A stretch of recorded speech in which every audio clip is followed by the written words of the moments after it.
Yes, Vijay Sethupathi హీరోగా నటించిన ఈ సినిమా మన ఫేవరెట్ వెబ్సైట్లో స్ట్రీమ్ అవుతుంది. మరి చూడాలా వద్దా? అందుకంటే ముందు ఛానల్ కొత్తగా వచ్చి ఉంటే సబ్స్క్రైబ్ చేసుకోండి. రొటీన్ టైంపాస్ సినిమా ఇది. విజయ్ సేతుపతి గారి దగ్గర నుండి మంచి సినిమా ఎక్స్పెక్ట్ చేశా, బట్ ఆయన ప్రెస్ మీట్లోనే చెప్పారు ఈ సినిమా మెసేజ్ ఓరియంటెడ్ కాదు, మెసేజ్ లాంటిది ఏమీ ఎక్స్పెక్ట్ చేయకండి అని.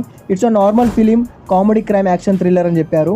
సినిమాలో పెద్దగా ఏమీ లేదు, టైంపాస్ మూవీ ఇది.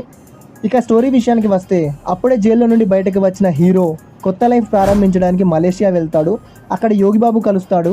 పరిచయం లేని యోగిబాబుతో నేను మీ మనిషినే అని కలిసి వంటవాడిగా పనికి చేరుతాడు. అప్పుడే హీరోయిన్తో పరిచయం ఏర్పడుతుంది. ఆమెకున్న ప్రాబ్లం తెలుసుకొని ఎలాగైనా ఆమె ప్రాబ్లం సాల్వ్ చేయాలని అనుకుంటాడు. ఇప్పుడు ఈ సాల్వ్ చేసే క్రమంలో మళ్ళీ ఎక్కడైనా ఇరుక్కున్నాడా, ఇరుక్కుంటే ఎలా బయటపడ్డాడు అన్నది మిగతా స్టోరీ. సినిమాలో హీరో ఎవరు, ఎక్కడి నుండి వచ్చాడు అని చూపించలేదు. మధ్యలో హీరో పైన చిన్న హైప్ ఇస్తారు, మళ్ళీ సైలెంట్ అవుద్ది.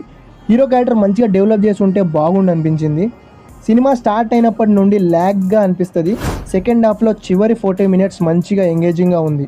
విజయ్ సేతుపతి పర్ఫార్మెన్స్ కానీ, హీరోయిన్ పర్ఫార్మెన్స్ కానీ బాగుంది. యోగిబాబు పర్ఫార్మెన్స్ కూడా బాగుంది, బట్ ఆయనని డైరెక్టర్ సరిగ్గా వాడుకోలేదు అని అనిపించింది. బ్యాక్గ్రౌండ్ మ్యూజిక్ ఓకే, ఒక్క సాంగ్ బాగుంది అంతే. ఇక చూడాలా వద్దా అంటే, ఫ్రీగా ఉంటే చూడండి. టైంపాస్ మూవీ, ఫ్యామిలీతో కలిసి చూడొచ్చు. ఈ మూవీకి నా రేటింగ్ వచ్చేసి 5కి 2.25. మరిన్నో లాంటి రివ్యూస్ కోసం ఛానల్ తప్పకుండా సబ్స్క్రైబ్ చేసుకోండి. Thank you for watching.